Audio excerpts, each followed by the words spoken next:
Dispersos por la accidentada geografía asturiana, han sido y son frecuentes los hallazgos de restos materiales que evidencian la presencia del hombre en estas tierras desde tiempos remotos. En estos lugares, los antiguos moradores de Asturias procuraron el contacto con las divinidades y la comunión con las fuerzas naturales. Legado misterioso el de todos esos vestigios que han llegado hasta nuestros días.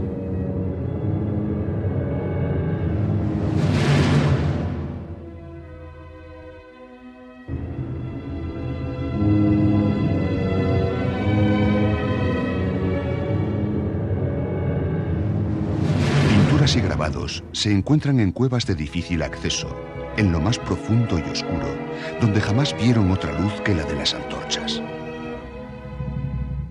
Algunas de estas cuevas no fueron habitadas, sino que se utilizaron como santuarios.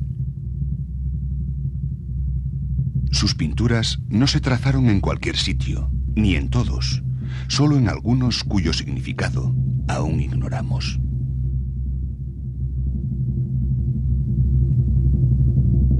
Corredores y salas constituyen las intrincadas plantas de estas cuevas. Las bellas formaciones de estalactitas y estalagmitas cooperan al ambiente de misteriosa sacralidad.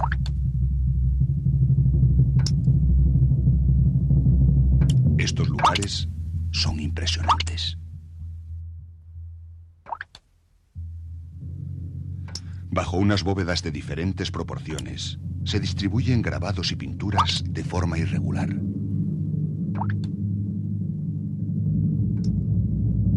En esta impresionante cueva, situada en las cercanías del pueblo de San Román, en una caverna de la Peña de Candamo, a la derecha de una gran sala, aparece el denominado Muro de los Grabados, con pinturas que representan los animales más abundantes de aquellos tiempos, algunos extinguidos, otros emigrados hace milenios.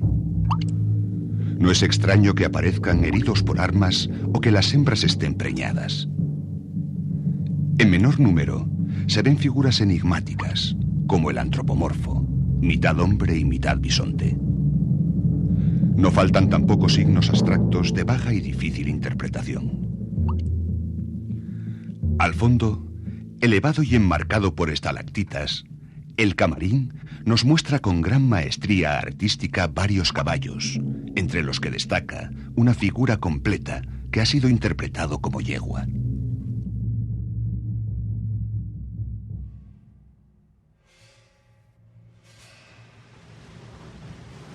Siguiendo un estrecho sendero hasta un elevado acantilado sobre el mar, se divisa un amplio arco natural que da entrada a otra cueva de hermosa geología. Es la Cueva del Pindal, en Pimiango, Ribadedeva.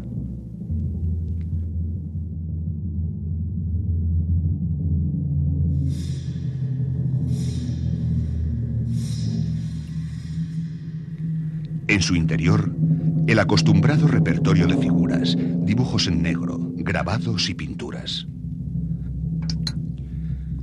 Representaciones de bisontes, ciervas y yeguas. Sin embargo, entre todas ellas, una extraña y de significado mágico indudable.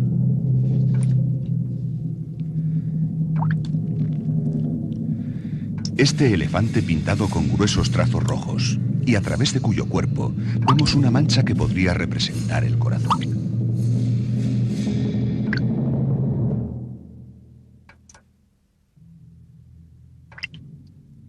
La cueva era considerada como útero de la madre tierra, y por ella se penetraba en sus entrañas.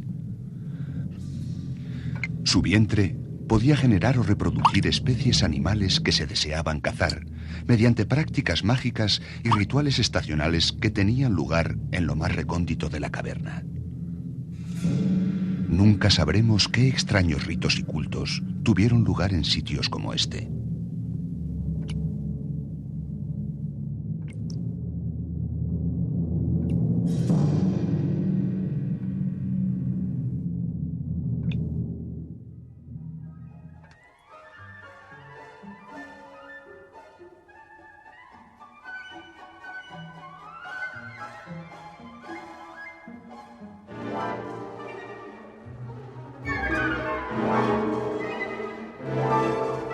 A 1 kilómetro del mar, en la cumbre noroccidental de la Sierra Plana de la Borbolla, en un paisaje de impresionante grandeza, se alza un peñón de arenisca blanca, erosionado y de forma irregular, de unos 7 metros de altura.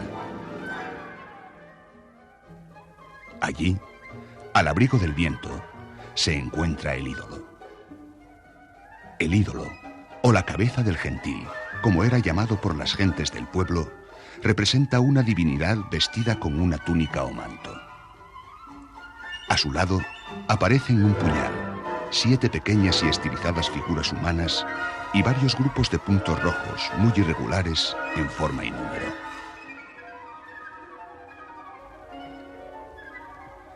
El ídolo fue grabado en la roca con un instrumento de filo redondeado. La pintura roja recubrió más tarde las líneas grabadas. Su traje presenta 7 volantes, que son interpretados como los días de la fase lunar, y una aureola radiada que certifica su carácter de representación sacra. Al igual que otros ídolos de la misma época, no tiene boca.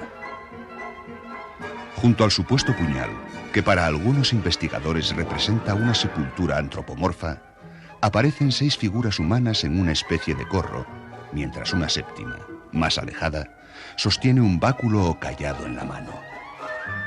Sin duda, el conjunto representa una danza ritual.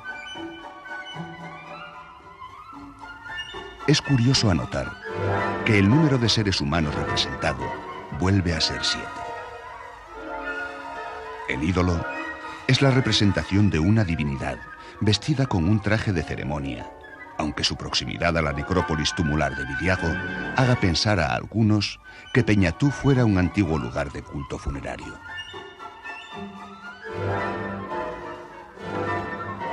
En cualquier caso, aquí, junto a estas huellas ya borrosas, alguien buscó la comunión con lo sobrenatural hace 40 siglos.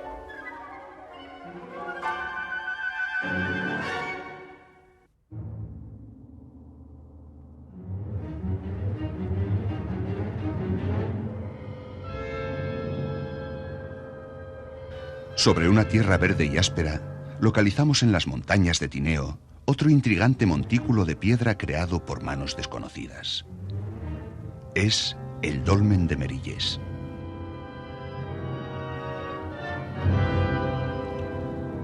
Su rudimentaria cámara rectangular, de dimensiones no muy grandes, vino siendo utilizada durante siglos como cobertizo por los pastores.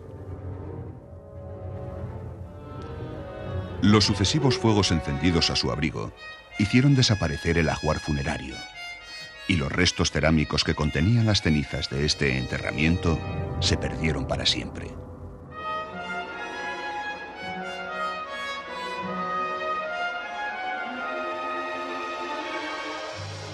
Otro vestigio de estas características es este dolmen.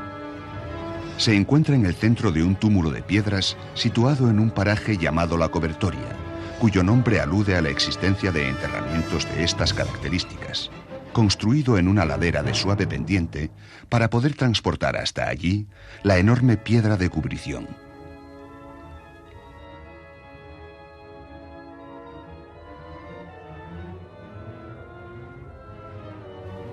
El incesante anhelo de nuestros antepasados por unir sus espíritus a las fuerzas del cielo y de la tierra fueron dejando, a lo largo del tiempo, enigmáticas formas inscritas en el paisaje.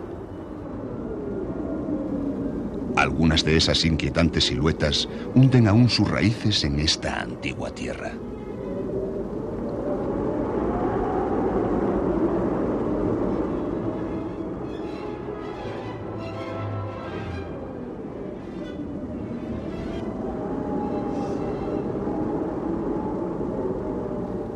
Esta estela gigante de forma discoidea se halla aproximadamente a 1 kilómetro del castro de Coaña.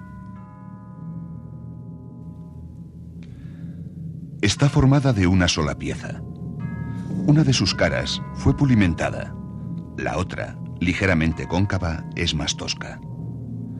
No aparece en toda ella la más mínima inscripción. Tampoco sabemos cuál era el lugar exacto que ocupaba. ni siquiera si tenía o no relación con el castro de Coaña. Probablemente la adoración al sol, una de las divinidades de aquellas culturas primitivas, se materializaba en forma de enormes estelas, como esta, o quizás cumpliera alguna función astronómica. Una leyenda afirma que los vecinos de Coaña la trasladaron un día a la iglesia, pero la Virgen, esa misma noche, volvió a colocar la piedra en el lugar que ocupaba, donde sigue hoy. Desde entonces fue llamada Piedra de Nuestra Señora.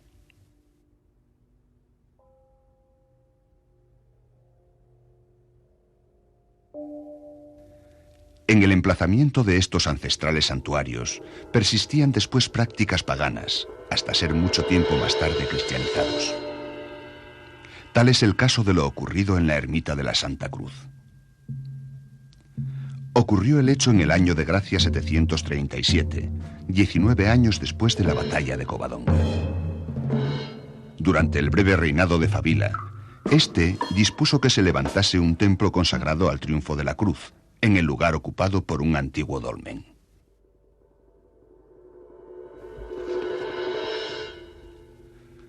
Nada queda de la primitiva iglesia, en la que, según la tradición, se depositó la cruz de roble que empuñó Pelayo en Covadonga y que más tarde fue llevada a la Cámara Santa de Oviedo.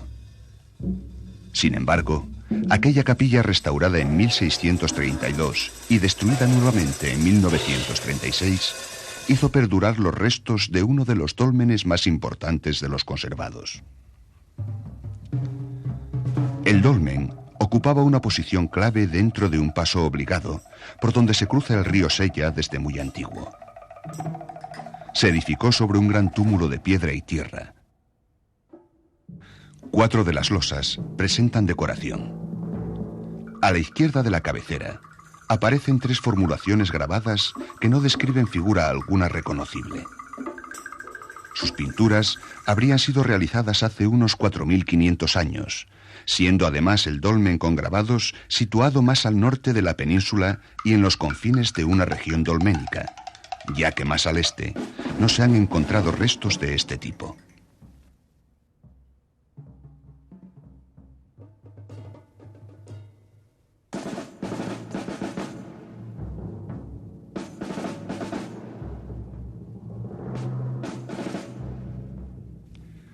Las cuevas son veneradas desde épocas que trascienden a la historia.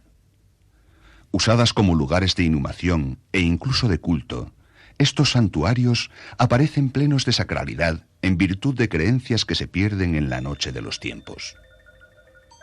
La crónica silense, escrita a principios del siglo XII, nos cuenta que hay un valle en Asturias llamado Cangas, en el que descuella el alto monte Euseba. Al pie de la montaña, la roca fortifica el lugar naturalmente y no por obra humana, y cierra una gran cueva inexpugnable para todo artificio de guerra enemigo. Allí, en la cova domínica y en los alrededores, presentaron batalla los asturianos al ejército de Alcama. Los rebeldes astures, dominando el terreno desde una cueva excavada en la roca de la Euseba, y desperdigados quizá por las escarpaduras de la montaña que flanquea el valle, infligieron una severa derrota a las tropas de Alcama, desfavorablemente situadas en el fondo de la misma. Muchos encontraron allí la muerte.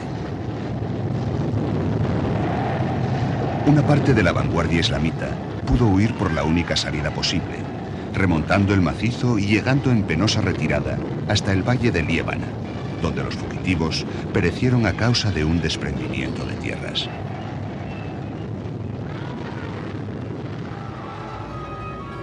Las leyendas hablan de un culto mariano en la Santa Cueva de Covadonga antes del memorable combate, y cuentan que Pelayo llegó hasta la roca acosando a un malhechor, mas perdonóle luego la vida por intercesión de un ermitaño que en aquel refugio custodiaba una imagen de la Virgen.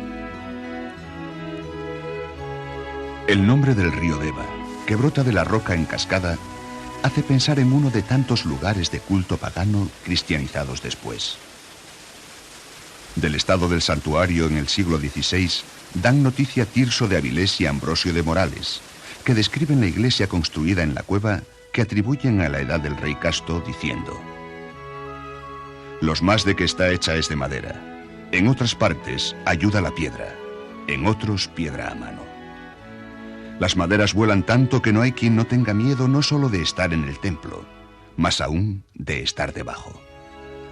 Y continúan diciendo: en lo postrero de la iglesia, frontero al altar mayor, está una covacha alta hasta la cinta y que entra como 12 pies, y lo más es cueva natural con solo tener un arco liso de cantería a la entrada.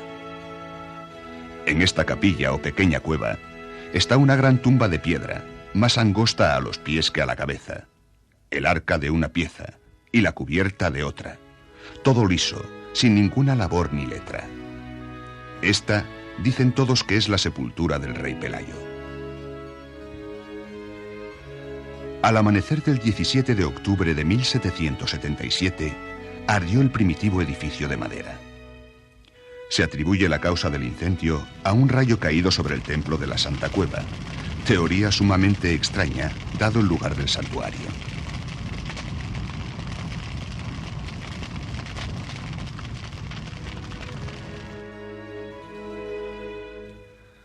La imagen de la Virgen y los tesoros que se custodiaban en el Templo del Milagro fueron destruidos por las llamas.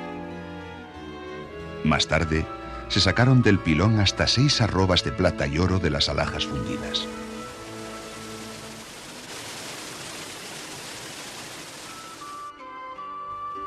Pero sin duda, el santuario más importante de toda la Edad Media fue la primitiva Catedral de Oviedo, la Basílica de San Salvador. La creciente devoción popular a las reliquias del Arca Santa convirtió a San Salvador de Oviedo en el lugar de peregrinación más visitado de la península después de la tumba del apóstol Santiago.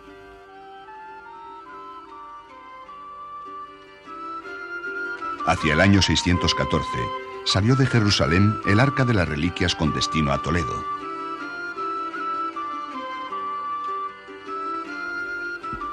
Cuando los árabes invadieron la península, el arca fue llevada a un lugar más seguro, a las montañas de Asturias. Cuenta el jesuita Padre Carvalho que el obispo de Astorga había puesto el arca en la cumbre de un alto monte dentro de una cueva, atravesando encima vigas y barretones y cubriéndolo todo con tierra. A este dichoso monte llaman hasta hoy Monsacro por el sagrado depósito que tuvo. Lo cierto es que sobre la cumbre de la Peña de la Magdalena o Monsacro, a la entrada de una cueva ya cegada, se construyó una capilla octogonal con la advocación de Santa María Magdalena y aún existe. Cuando las reliquias llegaron a Oviedo, el rey Casto mandó construir una cámara que se denominó Cámara Santa para guardarlas.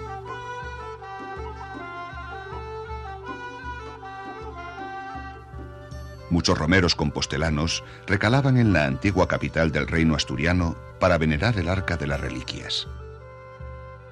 Aquella basílica, que fue sucesivamente ampliándose a lo largo de la Alta Edad Media, alcanzó gran prestigio, mereciendo la denominación de Sancta Ovetensis.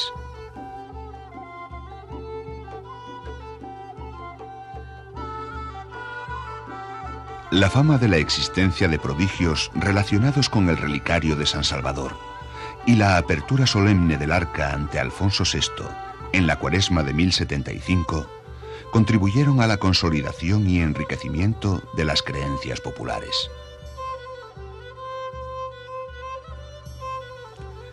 El arca actual no es la primitiva que, según la tradición, vino desde Jerusalén. En tiempos de Alfonso VI, fue sustituida a instancias del monarca por otra nueva recubierta de plata repujada y que es la que hoy se conserva. Junto a ella, deslumbradoras cruces votivas. La primera de todas ellas, fabricada según una bellísima leyenda por ángeles orfebres, y así llamada desde entonces la Cruz de los Ángeles. Data del año 808. no falta en su reverso un conjuro contra los posibles ladrones. Cualquiera que intentare llevarme fuera del lugar que mi voluntad lo colocó, un rayo divino lo mate.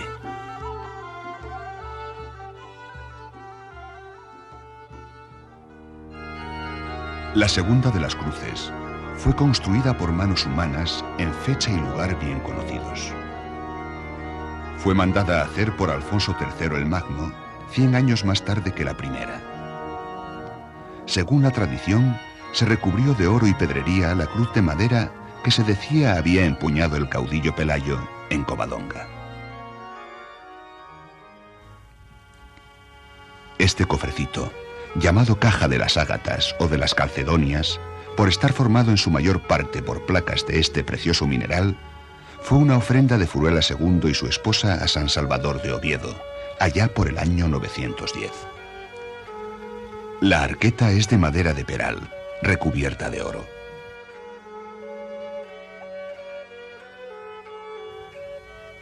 No hay datos concretos del origen de este crucifijo que representa a Cristo muerto con los ojos cerrados y sin corona. Tradicionalmente, se atribuye la posesión o ejecución del Cristo de Nicodemus, como así se llama, a este discípulo de Cristo. El díptico de Gundisalvo, un cofre que contiene las cenizas de Santa Eulalia, una sandalia de San Pedro encerrada en una preciosa teca de plata, o la arqueta del obispo Arias del siglo XI, son otros de los tesoros guardados en la Cámara Santa. En la historia de las reliquias que se conservan en la Cámara Santa de la Catedral de Oviedo, hay una parte de realidad y otra de leyenda piadosa. Todos los lugares que hemos visto poseen un extraordinario magnetismo. Todos han sido recintos sacros por sus enterramientos, por sus rituales mágicos, por sus tesoros o por sus cultos. Todos ellos atrajeron con un temor respetuoso a sus moradores. Legado misterioso, el de todos estos vestigios que han llegado hasta nuestros días.